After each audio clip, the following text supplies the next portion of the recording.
la mal llamada Ley de Defensa de la Dolarización. El día de mañana se va a discutir, se va a debatir ya en el segundo y definitivo debate en el Pleno de la Asamblea Nacional esta Ley de Defensa de la Dolarización. Todos sabemos que es un nombre falseta, que fue puesto así por el gobierno de Lenín Moreno, el gobierno saliente, para tratar de lograr adhesiones alrededor de esa ley. Pero ese proyecto de ley no es para defender la dolarización. Lamentablemente es una ley que yo tengo el deber de decirle a ustedes, de decirles a ustedes, de comunicarles a ustedes, es una ley que de aprobarse el día de mañana y luego por más veto parcial que pudiera haber en los próximos días, sería el inicio, sería el antecedente, el precedente de una crisis financiera en el Ecuador. La misma ley lo dice y lo vamos a observar brevemente. Esta ley, haciendo un diagnóstico político de esta ley, está propuesta por un gobierno saliente a pocos días antes de concluir su mandato. Ha sido ya rechazada en 3 ocasiones por la Asamblea Nacional. En noviembre del 2019 fue rechazada, archivada por inconstitucional. En 2 ocasiones subsiguientes en este mismo año, el CAL de la Asamblea también lo volvió a rechazar en 2 ocasiones. Y en esta ocasión lo volvieron a enviar a pocos días antes de terminar su mandato, supuestamente como una acción emergente, como una urgencia económica. No hay tal urgencia económica que justifique que han enviado esta ley a escondidas del pueblo y para que quieran aprobarla por Ministerio de la Ley, es decir, sin que sea aprobada expresamente en la Asamblea Nacional luego de que transcurran los días. Ha sido enviada a la Asamblea que menos apoyo popular ha tenido en las últimas décadas. Una Asamblea desprestigiada que ya no tiene la legitimidad democrática luego del proceso de elecciones de febrero y en donde el día de hoy tenemos asambleístas electos que ya están recibiendo sus credenciales como futuros asambleístas de la patria y que tendrían mucha mayor legitimidad para pronunciarse sobre este proyecto de ley. Es obvio que esta asamblea, la actual, no debe tratar esto, debe archivar este proyecto de ley y dejar que la nueva asamblea, que llega con legitimidad democrática, que representa a la diversidad de criterios, ideologías y orientaciones políticas que tiene nuestro país, pero que llega con nueva y renovada legitimidad democrática. Es esa la asamblea que debería abordar este proyecto de ley de la mal llamada defensa de la dolarización, que realmente es una ley de privatización de la banca central, de las instancias de gobierno de banca central, de las divisas del Banco Central, de la política de regulación financiera de nuestro país. Lamentablemente fue enviada en estos momentos para que el nuevo gobierno pueda decir: yo no tengo la culpa de la expedición de esta ley. Por eso llamamos a que también el presidente electo se pronuncie sobre este proyecto de ley y que diga: no, esta no debe ser aprobada, esta ley no debe ser aprobada por el presidente y la asamblea actual, por Lenín Moreno y la asamblea totalmente deslegitimada. Debe ser abordada por el nuevo gobernante con sus prioridades, con sus políticas, y no que termine implementándose esta ley a pocos días antes de su entrada al gobierno. Esta ley tiene que ser archivada. El proyecto de ley de la mal llamada defensa de la dolarización debe ser archivada y les voy a comentar todas las razones. Si es que no es archivada, va a ser luego muy fácil para el nuevo gobierno, quien sea, decir: no, pues esta ley fue aprobada por el señor Moreno y por esa asamblea y por lo tanto no me hago responsable de sus consecuencias. Una ley de tal importancia para el sistema económico de nuestro país no debe ser aprobada a pocos días antes que culmine un gobierno totalmente ilegítimo, sin respaldo democrático. ¿Por qué esta ley debe ser archivada? Vamos a analizar algunos de los componentes de esta ley rápidamente. En primer lugar, es una ley que amenaza al sistema de cooperativas de ahorro y crédito de nuestro país. Amenaza al sistema de cajas de ahorro populares y a los bancos comunales que existen en nuestra ruralidad, que existen en las comunidades indígenas, en las comunidades rurales del Ecuador. No podemos permitir que quieran aplicar criterios como los llamados de Basilea, que Basilea es una ciudad en Suiza, en donde se definen normas bancarias y estándares internacionales. No se deben aplicar esas reglas, esos estándares a las cooperativas de la ruralidad ecuatoriana, de las ciudades ecuatorianas, de las cajas de ahorro, los bancos comunales que existen en nuestras comunidades. Esto puede significar un golpe extremadamente duro a nuestro sistema cooperativo nacional. No podemos permitir aquello. Ahora, ¿por qué dirán ustedes, por qué quisieran incluir en un proyecto de ley disposiciones que afecten al sistema cooperativo? Tal vez para concentrar mayor poder económico en unas pocas instituciones financieras que quieran concentrar aún más activos financieros, más depósitos y tener aún más presencia en el sistema financiero nacional en desmedro de esas iniciativas locales, de esas iniciativas populares, de esas iniciativas solidarias como son las del cooperativismo, las cajas de ahorro. En el texto de la ley hay un desprecio explícito a las cajas y bancos comunales, en donde se establece un control absurdo de las instituciones estatales sobre estas iniciativas que nacen del pueblo. No debemos permitir que eso ocurra. Esta ley es extremadamente perversa con relación a la dolarización. Lo que permitiría es que salgan los dólares del país sin ningún control, sin ninguna regulación. Establece que tanto el fondo de liquidez, el fondo de seguros de depósitos, el fondo de seguros para los seguros privados, todo eso pueda ser llevado fuera del Ecuador sin ninguna objeción por parte del ente de regulación. Y eso debilitaría la dolarización.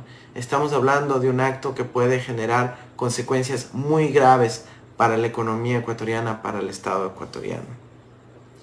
En el artículo 10 de esta ley incluye expresamente el causal de crisis sistémica.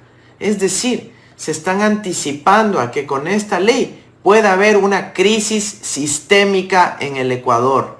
Crisis sistémica en el Ecuador. Es gravísimo lo que incluye la disposición en el artículo 10 de esta ley. Están hablando ya de que en caso de que haya una catástrofe en el ámbito del sistema financiero, se puedan tomar acciones extraordinarias por parte del presidente de la República. ¿Por qué? ¿Por qué incluyen esto en la ley? ¿Por qué se adelantan a este hecho de la crisis sistémica? El artículo 33 de la ley establece lo que se denomina el subsidio de divisas del Estado a la salida de capitales y la salida de dólares que realizaría la banca privada. Nosotros estamos muy preocupados por aquello. Esto significaría que los dólares que ingresan básicamente por la venta del petróleo, por el endeudamiento externo con el Fondo Monetario Internacional, a los 5 minutos van a estar legitimados para salir fuera del país. Y eso se hace estableciendo una serie de cambio de prelaciones en la administración de las divisas del Banco Central. Puede sonar un tanto técnico, pero básicamente lo que quiere decir es que el Estado, el sector público, trae los dólares al Ecuador y unos pocos actores del sector privado van a estar legitimados para sacarlos del país. Cuando todos tenemos que hacer un esfuerzo para que los dólares se queden en el Ecuador. Por favor, estamos advirtiendo esto al Ecuador. No debe aprobarse esta ley. Por lo menos no en las circunstancias de un gobierno saliente a pocos días antes de abandonar el poder. No por una asamblea deslegitimada totalmente. Aquí estamos hablando de que el día de mañana se puede decidir el destino de nuestra patria. Por favor, cuidemos la estabilidad financiera de nuestro país. Ya no estamos hablando de un resultado electoral o de una situación política o de tal o cual dirigente político. Ya las elecciones pasaron hace más de una semana. Ahora estamos hablando de la estabilidad económica y financiera del país y debemos ser absolutamente responsables. Por favor, no aprobemos en la Asamblea el día de mañana esta ley de privatización del Banco Central, mal llamada de defensa de la dolarización. El artículo 47 de este proyecto de ley, que modifica el artículo 56, es muy grave. El artículo 56 del Código Monetario y Financiero, pues prohíbe todo financiamiento directo e indirecto a el Ministerio de Finanzas por parte del Banco Central. Ni siquiera establece una excepción por una emergencia o una fuerza mayor. No establece una excepción en caso de guerra, en caso de una emergencia sanitaria como la que estamos viviendo ahora. Imagínense si el presidente de la República necesita recursos urgentes para adquirir dispositivos médicos, medicinas, respiradores, etc. Y la única forma de obtenerlos es a través de este financiamiento indirecto. Ni siquiera hay una excepción por emergencias. Tienen que establecer un criterio excepcional. Acá estamos hablando de vidas humanas en riesgo. Estamos otra vez en los niveles de excesos de mortalidad altísimos. Tenemos que establecer un mecanismo excepcional en la ley que permita un financiamiento del Banco Central al gobierno nacional, por lo menos en casos de emergencia salvaguardados por un estado de excepción, o pongan las condiciones que sean, pero tiene que haber una excepcionalidad. No podemos portarnos dogmáticos ante una emergencia humanitaria, una calamidad como la que está viviendo nuestro país y el planeta. Esto ha sido relativizado en todo el planeta. En todo el mundo se están cambiando estas normas para que pueda haber financiamiento en casos de emergencia. Increíblemente, no establecen restricciones al financiamiento del Banco Central cuando es para otorgarle financiamiento a un banco privado o a un ente privado, solo cuando es de financiar al Ministerio de Finanzas o al sector público para atender emergencias, por ejemplo. Entonces tenemos que analizar con mucho cuidado qué es lo que está de atrás en este intento de privatizar el financiamiento del Banco Central a entidades en este caso que antes eran del Estado y que solo se permitiría financiar al sector privado. Esta ley va a tener consecuencias directas en el aparato productivo ecuatoriano. El aparato productivo, el sector productivo, las empresas del sector real, de la agricultura, de la industria, de la construcción, de los servicios, de las telecomunicaciones, etc., no deben permitir que esta ley se apruebe. Esta ley solo está diseñada para beneficiar a un sector de la sociedad, al sector financiero, en desmedro del sector productivo, de los empresarios quienes sí le están apostando y generando trabajo y valor agregado todos los días. Se eliminan los techos a las tasas de interés y se eliminan los techos a las comisiones que cobran las entidades financieras. ¿Cómo podemos permitir algo así?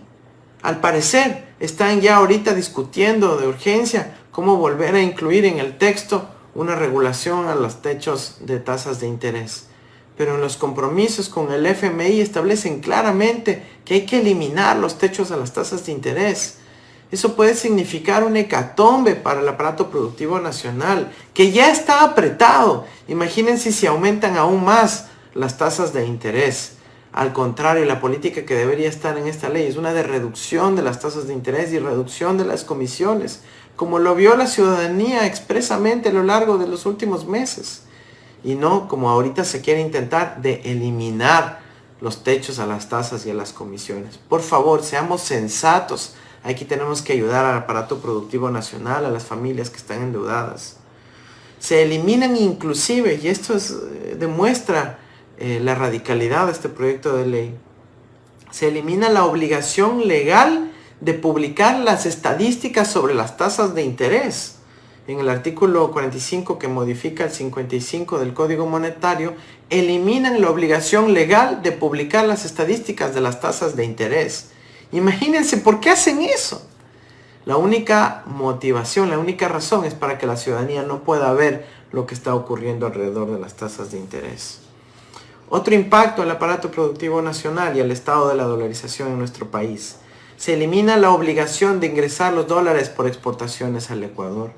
Por ejemplo, cuando una empresa exporta banano de nuestro país, ¿no es cierto?, vende una caja de banano, a la final le vende la caja del banano para que ingresen dólares al Ecuador. Esta ley, el Código Monetario vigente, establece que si se hacen exportaciones, los dólares tienen que depositarse en una cuenta en el Ecuador. Ahora se elimina eso. ¿Por qué? Para que esos dólares se depositen en otro lado. ¿En dónde? En un paraíso fiscal, en Miami. ¿Por qué? Para evadir impuestos, para no mostrar esas transacciones a la autoridad tributaria nacional. Esto generaría una consecuencia muy grave para nuestro país también. Necesitamos cuidar la dolarización y eso significa que los dólares ingresen al Ecuador. No debemos permitir que estas disposiciones se incorporen en esta ley que quiere ser aprobada el día de mañana. Se profundiza lamentablemente el oligopolio bancario, pues se quita la definición de la presunción de grupo financiero. Ustedes saben que en este país hay grupos económicos que tienen 4 bancos, y sin embargo diseñan los artilugios legales para decir que son 4 grupos financieros diferentes. En nuestro país hay una concentración bancaria que impide que lleguen bancos del exterior a competir en nuestro país. Y yo sí invito a que todos analicemos el artículo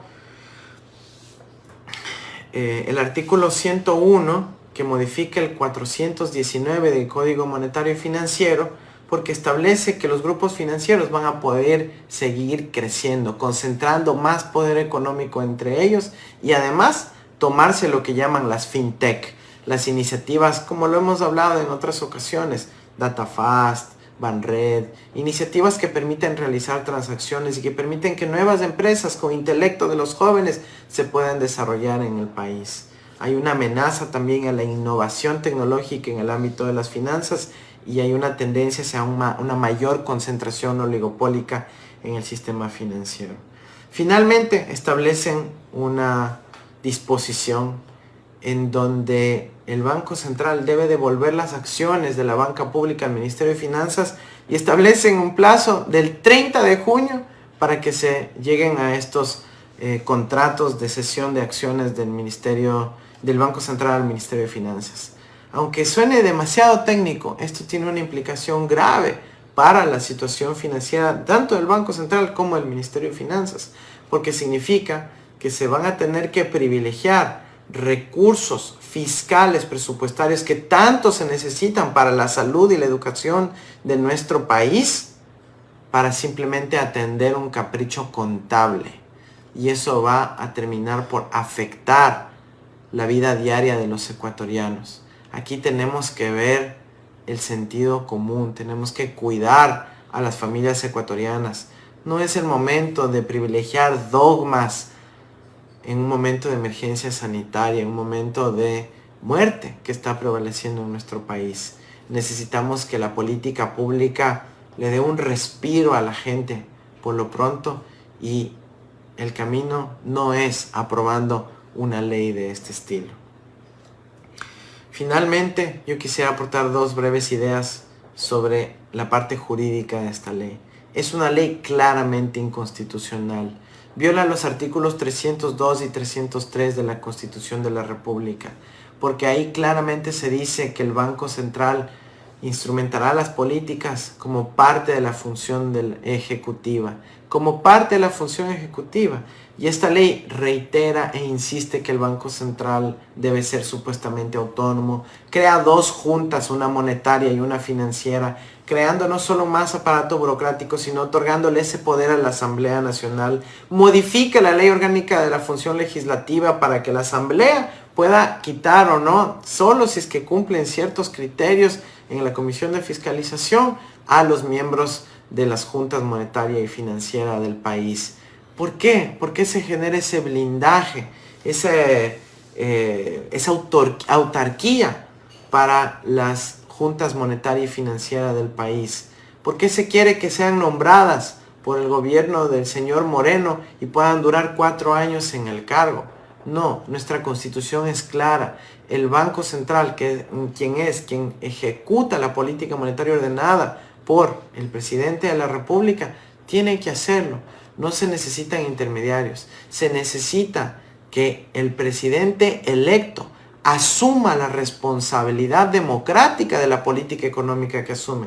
Imagínense lo que sería luego que el presidente electo el señor Lazo, luego la gente le pida, pues, oye, baja las tasas de interés, oye, crea la línea de crédito a 30 años, plazo a 1% de interés, y él tenga que decir, lo siento, no lo puedo hacer porque la Junta Monetaria fue nombrada por el señor Moreno, porque la Junta Financiera fue nombrada por el señor Moreno. Eso no queremos los ecuatorianos. Los ecuatorianos queremos que la democracia sirva de algo, sirva para cambiar la política económica y que los políticos no se tengan que escudar en decir, yo no puedo cambiar esas normas porque fueron designados por el anterior presidente. No, queremos que haya rendición de cuentas y que la democracia sirva también para cambiar la política económica de nuestro país. Este sería el único caso en donde funcionarios del Ejecutivo tengan que ser nombrados por la Asamblea Nacional. Es un absurdo, es una creación, es una entelequia que se ha creado simplemente para justificar esta burda inconstitucionalidad. Recordemos que ya hay una acción extraordinaria de protección en donde un juez de primera instancia ya dijo que esta ley en el marco del acuerdo con el Fondo Monetario Internacional viola la Constitución de la República y que tiene que el gobierno ecuatoriano tomar medidas correctivas de replantear su política económica para alinearse a la Constitución. Así que los asambleístas el día de mañana que van a debatir este proyecto de ley tienen que tomar muy en cuenta el futuro del Ecuador. Que no se diga que no han sido advertidos. Esta ley es nefasta para la economía ecuatoriana. Puede y va a derivar en una crisis financiera de gran magnitud porque está descalabrando los mecanismos de protección que tenía nuestra dolarización.